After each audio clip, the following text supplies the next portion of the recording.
So this is a story I made a little while back, but I was a little too emotional about it. But now that the emotions are out of the way, I can tell the story like it is. So there's been a lot of videos and trends going around of U.S. citizens being detained and treated like terrorists for no apparent reason, and a lot of people are blaming Trump and tariffs or whatever. But this story happened to me in 2019 before all this even happened, let alone COVID. So let's get on with the story. Before I begin, I know I'm probably going to get a lot of comments from people saying a bunch of dumb things to me or just nonsense, but at this point, I know they're either AI bots and I'm not chatting with real people, or it's just paid actors and politicians because at this point, everyone has already figured out that this country is a disaster. And you don't have to take my word for it, just go out there and see for yourself. America is a fucking wasteland now. So let's get on with the video. So it was my first week moving in San Diego after being homeless in the state of California for 6 months. I had my first apartment in Poway, San Diego, California. It was a one bedroom apartment to myself. The rent was $1,640. It was a real big deal. I was really happy. I was excited and all that stuff.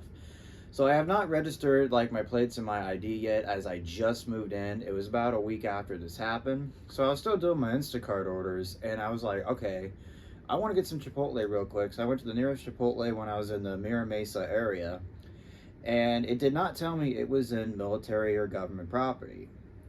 So there's that. So as I'm driving around, I noticed there was like concrete walls around it where you can't turn around. It's like a maze. You enter, ooh, ha, ha, ha, you're in a military base. I didn't think much of it because I entered military bases all the time in San Diego County. I entered a Navy base with pot and a pipe like right on the passenger seat, and the military guy was just like, what are you doing here, what's your reason? I said, just delivering, and here's the address with the app. And the guy said, oh yeah, this is the same property, but this is the military entrance. And he said, yeah, just take a U-turn around here, go right, the entrance you're looking for a delivery is right there. I'll turn around right here, have a nice day. That's normally how it is when you enter, but that's not what happened in this situation. So these Marine people were kind of stupid, if you ask me. So let me explain.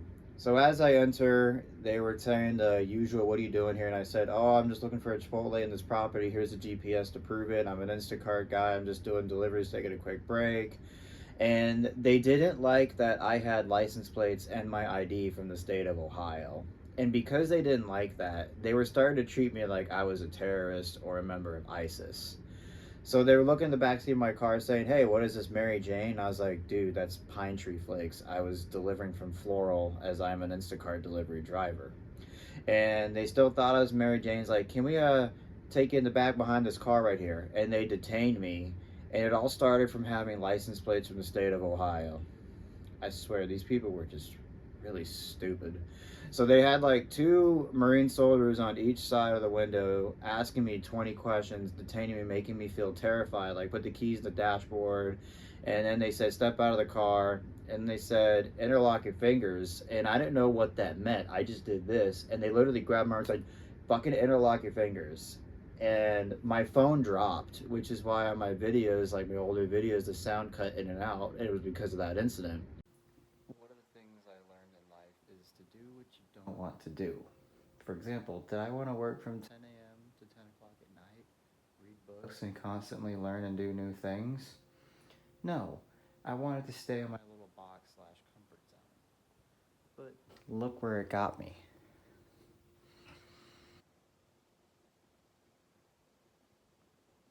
$1 million view. It fell about 4 feet high, so I was surprised it didn't break.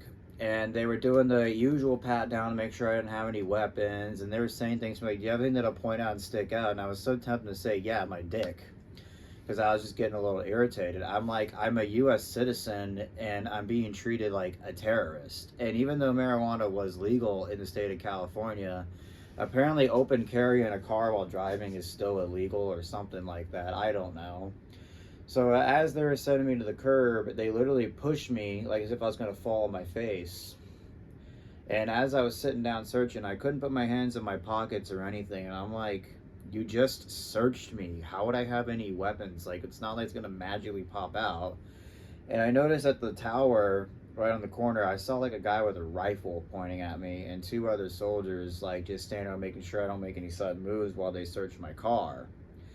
And when they found nothing, they basically said, "Do you have any questions?" And it turned around. And it was a pretty traumatic experience. I remember for years, I felt like every single morning police or soldiers were going to come to my door and arrest me. Because, like, every morning in my apartment out here, sirens at 7 a.m., but it would stop right at my apartment. And I always felt like cops were going to come in and, like, barge open my door and bust me for drinking out of a plastic straw. Like, California was starting to look like a third world country even back in 2019.